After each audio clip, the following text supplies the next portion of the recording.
Namaskar. A warm welcome to World News and Indian Perspective on All India Radio. This is Gaurav Sharma and with me is R.S. Raghu bringing glimpses of the major developments of the day from across the globe. Over the next half an hour, we shall bring to you the latest from the world of politics, economy, sports, entertainment and more. The headlines. India's Prime Minister Narendra Modi calls for a uniform, unified and zero-tolerance approach to defeat terrorism. New Delhi emphasizes on dismantling the use of darknet and cryptocurrency by terrorists. Sweden says blasts on Nord Stream pipelines acts of sabotage finds traces of explosives. UN climate change talks extended to Saturday to break deadlock. Nepal gears up for parliamentary and provincial assembly elections in single phase on Sunday. Indian Space Research Organisation successfully launches country's first ever private rocket from Sriharikota. And in sports, paddler Manika Batra becomes the first Indian woman to reach the semi-finals of the Asian Cup table tennis tournament.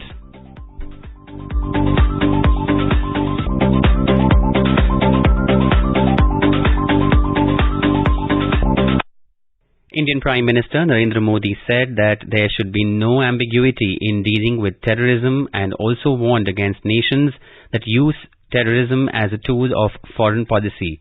Mr. Modi was addressing the third No Money for Terror Ministerial Conference on Counter-Terrorism Financing in New Delhi on Friday. Prime Minister Modi called for a uniform, unified and zero-tolerance approach to terrorism. He added that it is important that the countries jointly address the problem of radicalization and extremism, and anyone who supports radicalization should have no place in any country. It is well known that terrorist organizations get money through several sources. One source is state support. Certain countries support terrorism as part of their foreign policy. They offer political, ideological and financial support to them. Mr. Modi touched upon the mistaken notions of terrorism and said that the intensity of the reaction to different attacks cannot vary based on where it happens. He emphasized that the world needs to unite against all kinds of covert and overt backing of terrorism. The Indian Prime Minister added that all terrorist attacks deserve equal outrage and action. Asserting that India will not rest till terrorism is uprooted, Mr. Modi stressed that there must be a cost imposed upon countries that support terrorism. Speaking on the significance of the event, he said that the long-term impact of terrorism is particularly hard on the poor. This is a very important gathering. It should not be seen as a gathering of ministers only, because it deals with a subject that impacts entire humanity. The long-term impact of terrorism is particularly hard on the poor and on the local economy. The Prime Minister of India also said that darknet and private currencies have posed new challenges before the security apparatus. He said that technology should not be demonized. He also said that technology must be used to track, trace and tackle terrorism. Addressing a session on the global trends in terrorist financing and terrorism at the conference, Indian Home Minister Amit Shah stressed on the need for coordinated efforts to curb the use of darknet and virtual currencies like cryptocurrency by terrorists. He added that the darknet is being used by terrorists to spread radical content and conceal their identities. The Home Minister of India said that there is a need to understand the patterns of these darknet activities and find their solutions. Virtual asset के नए तरीकों का उपयोग आतंकवादियों द्वारा financial transaction के लिए किया जा रहा है। वर्चुअल एसेट्स माध्यमों, फंडिंग इंफ्रास्ट्रक्चर तथा डार्कनेट के उपयोग पर नकेल कसने के लिए मजबूत और कारगर ऑपरेशनल सिस्टम की दिशा में हम एकरूपता से काम करें, यह आज की मांग है। The two-day conference will offer a unique platform for participating nations and organizations to deliberate on effectiveness of the international regime on counter-terrorism financing. It will enhance the global cooperation to restrict the sources of terror financing. Over 70 countries and 450 delegates are participating in the conference, including ministers, heads of multilateral organizations, and Financial Action Task Force heads of delegations. In today's Hotspot section, we bring to you an exclusive interview with Atul Kulkarni, ADGP, National Investigation Agency, on the 3rd Ministerial Conference on Countering Financing of Terrorism. The moderator is AIR correspondent Kaushik Roy. Terrorism is an evolving global threat. One of the major reasons behind sustenance of the monster of terrorism is terror financing. Measures to stop terror financing will help curb the menace of terrorism. So what is the No Money for Terror conference about? Can you give us a little background of this conference that is being hosted by India? Basically, the conference is all about countering terrorism financing, which has become an essential part of the global agenda in response to terror threat. Almost every country and many international organizations have acknowledged this ever-evolving threat. Now, as a part of this agenda, the first No Money for Terror conference was organized by France. This was in 2018 to target financing of terrorist organizations, especially the focus was on global terrorist organizations like the Islamic State and Al-Qaeda. The outcomes of those conferences were presented by the French president in a public communique which was called the Paris Agenda. Now, continuing with these efforts, the second edition of the conference was hosted by Australia in November 2019. The second conference obviously built upon the important work done in the first edition and focused on understanding terrorism threats and build political momentum to apply them. Now, the third edition, this edition focused on international cooperation to combat terrorist financing and will focus on sharing our understanding of the terrorism financing threat with emphasis on South Asia region and sharing the best approaches to counter these threats. So what is terror financing and how big challenge is it?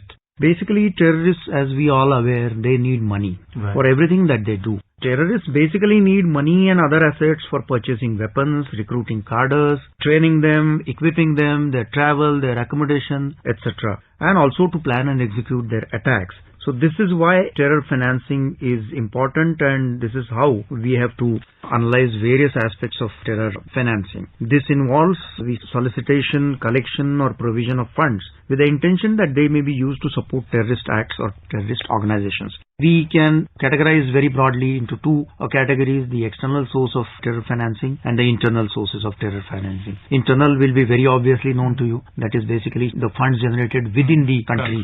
But the external sources are a very complicated thing to look at and control also. This will include funding from the abroad, funding by foreign-based non-governmental organizations or charities whose funds will be diverted, the funding generated through drug trafficking, smuggling of fake currency notes, which will include Indian currency notes, etc. So these are complex things which are going to be really needing a lot of focused attention from all the investigating agencies. Not only the sources of funds but also the method of transferring funds is an important part of terror financing cycle. Funds can be moved through the legal channels like the banks and the trade entities, also through the unorganized channels, things like cash. Hawala is, our word given to the world. In Hawala, what actually happens is the money doesn't get transferred. It is only the word which gets transferred. But this is all illegal and this is all illegal. Absolutely no government gives any sanction to this kind of illegal activities. But I'm sure that you will be going to be discussing these kind of issues threadbare because these things are used in a huge way by terrorist organizations. Very correctly stated by you. Basically, the conference is, going to discuss a number of things.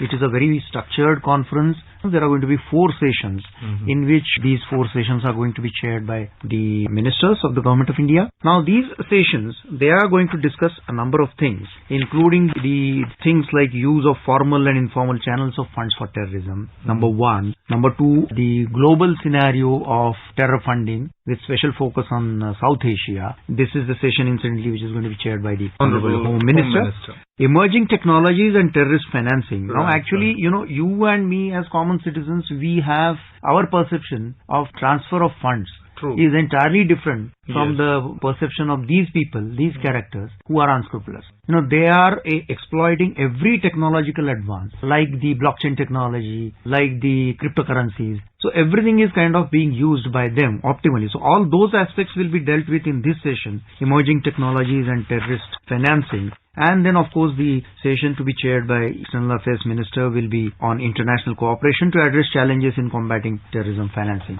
This is indeed very timely, sir, and as our listeners will also agree that these are very important topics and very timely to be discussed, because not only India but the entire South Asian region and the world at large faces terrorism, and this has to be fought head on. On this issue, sir, can you please tell us, since you are the apex body, the National Investigation Agency, what steps have been taken by the Government of India to counter terror financing? We all in India, though we were facing the scourge of terrorism for last 3 decades, in fact in Jammu Kashmir and Punjab we had it in the 80s, and thereafter we had the terrorism touching us in 93 Bombay terror serial blast, which was followed by Bombay terror attack of 26/11. And thereafter, the government kind of thought of establishing an agency at the level of Government of India, which was the genesis of the National Investigation Agency. So it came to be established today with the foresight and with the vision of Honorable Home Minister. We have more than 18 branches of NIA besides the head office, and it has been mentioned by him also very recently that we are going to touch each of the states in the country, and we are going to have a small branch there. Besides this, we also have got a division created in the NIA which is called the Terror Funding and Fake Currency TFFC division, which is dealing with terror funding in particular.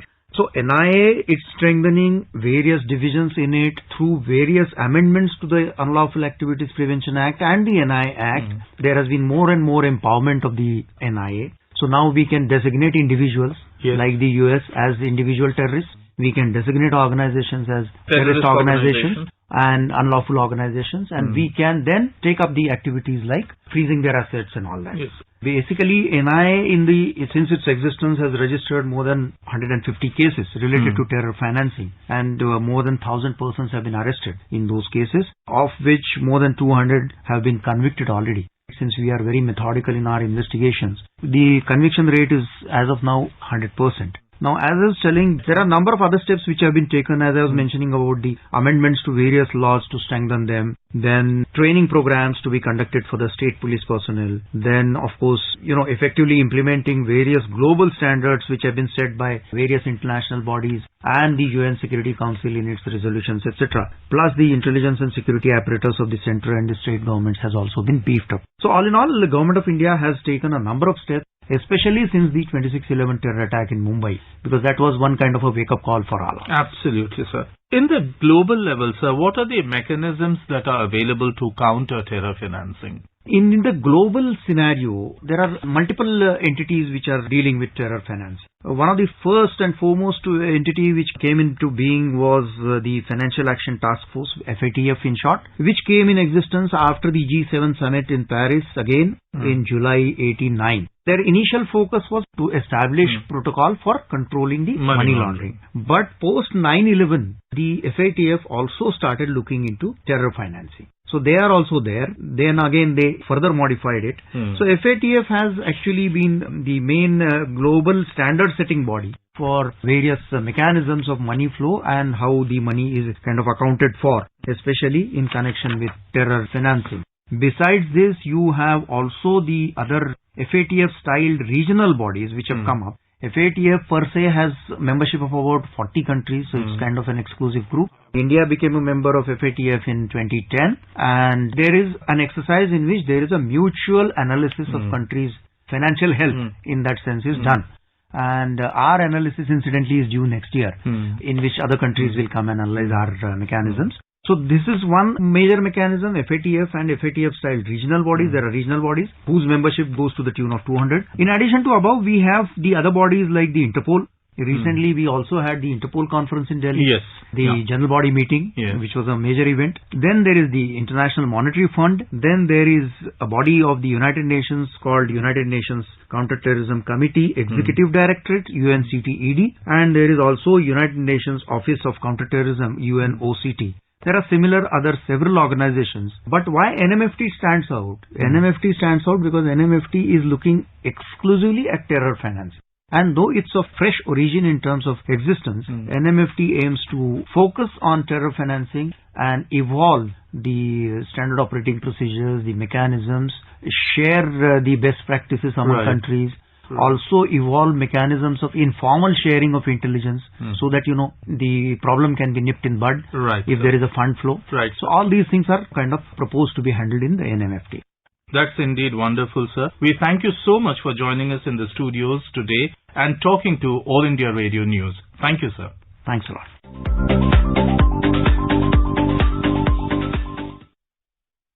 Indian Prime Minister Narendra Modi will visit state of Arunachal Pradesh on Saturday. In the morning, Mr. Modi will inaugurate Donyo Polo Airport at state capital Itanagar. The airport has been developed in an area of over 690 acres at a cost of over 640 crore rupees. The development of a new airport in Itanagar will not only improve connectivity in the region but will also act as a catalyst for the growth of trade and tourism. During the program, the Indian Prime Minister will also dedicate 600 megawatt Kameng hydropower station to the nation. This is All India Radio giving you the world news. For quick news updates round the clock, follow us on Twitter at AIR News Alerts. A Swedish prosecutor on Friday said that investigators have found traces of explosives at the site of the damaged Nord Stream gas pipelines, confirming it as a case of sabotage. The Swedish Prosecution Authority in a statement said that analysis that has now been carried out shows traces of explosives on several of the objects that were recovered, adding that the findings established the incident as gross sabotage. It said that the continued probe would determine whether it would be possible to identify those responsible. Swedish and Danish authorities are investigating 4 holes in the Nord Stream 1 and 2 pipelines which link Russia and Germany through the Baltic Sea and have become a flashpoint in the Ukraine crisis as gas supplies in Europe run short. Denmark last month said that a preliminary investigation had shown that the leaks were caused by powerful explosions. North Korea launched an intercontinental ballistic missile ICBM early morning on Friday. South Korean officials said that the latest ICBM was fired from near the North Korean capital Pyongyang. Meanwhile, Japan's Coast Guard said that the missile landed in the sea roughly 210 kilometers west of Hokkaido. The North Korean FM Cho Son-hui warned of a fiercer response to the US plans to strengthen its military presence in the region yesterday. Pyongyang's longer-range missiles are designed to bring the US mainland within range. The ongoing UN Climate Change Conference, also known as COP27, that was scheduled to end today, was extended by another day as negotiators seek to break a deadlock over creating a fund for nations hard hit by global warming impacts. Egyptian Foreign Minister Sameh Shoukry, who chairs the COP27 talks, told delegates that he remains committed to bringing the conference to a close tomorrow in an orderly manner. Representatives from nearly 200 countries have gathered at the COP27 at Sharm el-Sheikh in Egypt for 2 weeks with the aim of driving forward action on climate change as the world faces a worsening onslaught of extreme floods, heat waves and droughts. But wealthy and developing nations were still struggling to find common ground on creating the fund and on a host of other crucial issues with only hours before the summit was due to end. In a bid to find a compromise, the European Union on Thursday proposed the creation of a fund for the most vulnerable nations but warned it was its final offer. In Nepal, voting for parliamentary and provincial assembly elections will be held in a single phase on Sunday. More than 17.9 million people are eligible to vote in 7 provinces across the Himalayan nation. Out of a total of 275 members of the Federal Parliament, 165 will be elected through direct voting, while the remaining 110 will be elected through a proportionate method. Similarly, out of a total of 550 members of the Provincial Assembly, 330 will be elected directly and 220 will be elected through a proportionate method. Nepal Prime Minister Sher Bahadur Deuba described the elections as the soul of a democratic system. Addressing the people through a video message telecast on Thursday, Mr. Deuba appealed to the voters to make Sunday's parliamentary and provincial polls a success as it will shape the country's fate and determine the future. Nepal's Election Commission has announced a slew of measures to ensure the elections are conducted without any incident. Additionally, Chief Election Commissioners from India, Bhutan, Bangladesh and Maldives are taking part in the election process as the international observers. India's first ever private rocket, Vikram Suborbital, was successfully launched by the Indian Space Research Organisation ISRO at 11:30 am today from its launch pad at Sriharikota in the Indian state of Andhra Pradesh. Under Mission Prarambh, the rocket carried payloads built by Indian companies N Space Tech India, Space Kids and Bazoom Q, which is a space research lab from Armenia. They are equipped with sensors for the measurement of acceleration, pressure and others. Speaking after the rocket launch, Union Minister of Space Dr. Jitendra Singh greeted the country for its new beginning in the space journey. Our correspondent has a report. The mood in the viewing gallery, including Minister Jitendra Singh, was exuberant as the mission was accomplished. Students, scientists and business associates of the Skyroot Aerospace Private Limited expressed happiness at the success of the first private venture. The rocket requires minimal range infrastructure and can be assembled and launched within 24 hours from any launch site. Today's mission is the result of the MOU signed between the Skyroot Agency and ISRO. Vikram series is named after Dr. Vikram Sarabhai, the father of the Indian space industry. Joy, AN News reporting from Chennai. The President and Prime Minister of India congratulated ISRO and InSpace for the country's first ever private launch of the Vikram suborbital rocket. The 53rd edition of IFFI, the International Film Festival of India, is all set to open to a colourful opening ceremony in Goa on the 20th of November. This edition of the festival will showcase 280 films from a total of 79 countries. Preparations for the prestigious event are in full swing, with Panaji glittering with a new facade attracting movie buffs and tourists. The Austrian film Alma and Oscar, directed by Dieter Berner, will open the festival. 25 feature films and 19 non-feature films from India will be showcased in the Indian panorama, while 183 films will be a part of international programming. The festival presents a special section for veteran Indian actor Asha Parekh, who is the 52nd Dada Saheb Phalke Award winner. Satyajit Ray Lifetime Achievement Award is being conferred on Spanish film director Carlos Saura. France is the spotlight country and 8 films will be screened under the country focus package. Indian Prime Minister Narendra Modi has said that IFFI promotes an invigorating synergy between delegates from different nations and societies united by cinema. In his message on Friday, Mr. Modi observed that IFFI and Indian cinema have carved out a niche for themselves on the global stage. He said films in different Indian languages are reaching out to a larger international audience and are being increasingly appreciated across the world. Mr. Modi wished the 53rd edition of IFFI to be a resounding success. President of India, Draupadi Murmu, has conveyed her best wishes for the success of the 53rd edition of International Film Festival of India, IFFI, extending her warm greetings and felicitations to the organization and the participants of one of Asia's oldest film festivals. The President stressed the contribution of IFFI in promoting international relations. She said the festival has been serving as a crucial engagement platform in South Asia, enabling filmmakers, artists, industry professionals and cinephiles to exchange ideas and share enriching experiences. In India, Diamond Jubilee of the Battle of Rezangla was celebrated with patriotic fervour on Friday. Defence Secretary Girdhar Aramane paid homage to the martyrs of the Battle of Rezangla at the War Memorial near Chushul in eastern Ladakh. The Battle of Rezangla showed the tenacity and valour of the soldiers of Charlie Company of 13 Kumaon Regiment of the Indian Army. 120 brave soldiers of C Company stood between the Indian territory of Ladakh and waves of well-equipped Chinese army.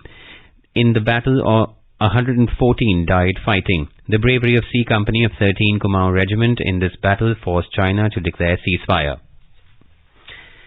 The key domestic stocks indices on Friday witnessed marginal losses. A report from the business desk. Sensex fell by 87 points of 0.14% to close at 61,663. Nifty also declined by 36 points of 0.20% to end at 18,308. At the global stock markets, Asian stocks witnessed losses following hawkish comments from the US Fed Reserve officials and fall in the US stock market. China Shanghai Composite Index declined 0.6% and Singapore Straits Times fell 0.4%. Hong Kong's Hang Seng Index ended 0.3% and Japan's Nikkei 225 slipped marginally by 0.1%, but South Korea's Kospi managed to add marginally by 0.1%. European shares were up in intraday trade. Oil gave up early gains and was on track for a second weekly decline. Brent fell pressured by concerns about weakening demand in China and further interest rate rises by the US Fed Reserve. In intraday trade, Brent was trading at $89.20 per barrel. Arjun Chaudhary for World News, All India Radio. A powerful earthquake measuring magnitude 6.9 on the Richter scale hit the western coast of Indonesia on Friday evening. The offshore quake was followed by another shock measuring 5.4 shortly thereafter. The Indian Ocean Tsunami Warning and Monitoring System in India in a bulletin stated that the earthquake was capable of generating a tsunami affecting the Indian Ocean region. Meanwhile, the Meteorology Department in Sri Lanka stated that there is no tsunami threat to Sri Lanka and that the coastal areas are safe at the moment. Star paddler Manika Batra on Friday became the first Indian woman to reach the semi-finals of the Asian Cup table tennis tournament. World number 44 Manika defeated 23rd ranked Chen Su Yu of Chinese Taipei 4-3 in a hard-fought women's single quarterfinals. In shooting, a dominant India ended their campaign at the 15th Asian Aircom Championships in South Korea with a rich haul of 25 gold medals, including the two available on the final day on Friday. The first T20 match between India and New Zealand was called off due to rain without a single ball bowled. The match was scheduled to start at 12 noon Indian Standard Time today at Sky Stadium at Wellington in New Zealand. India's Vice President Jagdeep Dhankar will be on a two-day visit to Qatar from Sunday. The External Affairs Ministry has said that he will represent India at the inauguration of the FIFA World Cup 2022. The World Toilet Day will be observed on Saturday. The Government of India will organize Swachhata Run across rural India tomorrow to mark the day. The theme of this year's World Toilet Day is Making the Invisible Visible. And now let us take a look at the major developments around the world as reported in the foreign press. The Financial Times says that more Twitter employees exit after Elon Musk's hardcore deadline. The Guardian writes that COP27 EU agrees to loss and damage fund to help poor countries amid climate disasters. The Globe and Mail reports that alcoholic beer sales banned at World Cup stadiums. The Wall Street Journal reports that UK unveils largest tax increases and spending cuts in a decade. The Washington Post writes North Korea fires suspected intercontinental ballistic missile. Japan Times reports that Japanese Prime Minister Fumio Kishida says North Korean ICBM fell into Japan EEZ of Hokkaido. And South China Morning Post says President Xi Jinping says China will consider hosting Belt and Road Forum in 2023. And before we end the bulletin, a quick look at the headlines once again. India's Prime Minister Narendra Modi calls for a uniform, unified and zero-tolerance approach to defeat terrorism. New Delhi emphasizes on dismantling the use of darknet and cryptocurrency by terrorists. Sweden says blasts on Nord Stream pipelines, acts of sabotage, finds traces of explosives. UN climate change talks extended to Saturday to break deadlock. Nepal gears up for parliamentary and provisional assembly elections in single phase on Sunday. Indian Space Research Organisation successfully launches country's first ever private rocket from Sriharikota. And in sports, paddler Manika Batra becomes the first Indian woman to reach the semi-finals of the Asian Cup table tennis tournament. And now before we end, let us listen to Mahatma Gandhi's favourite bhajan Vaishnav Jan by artists from Latvia.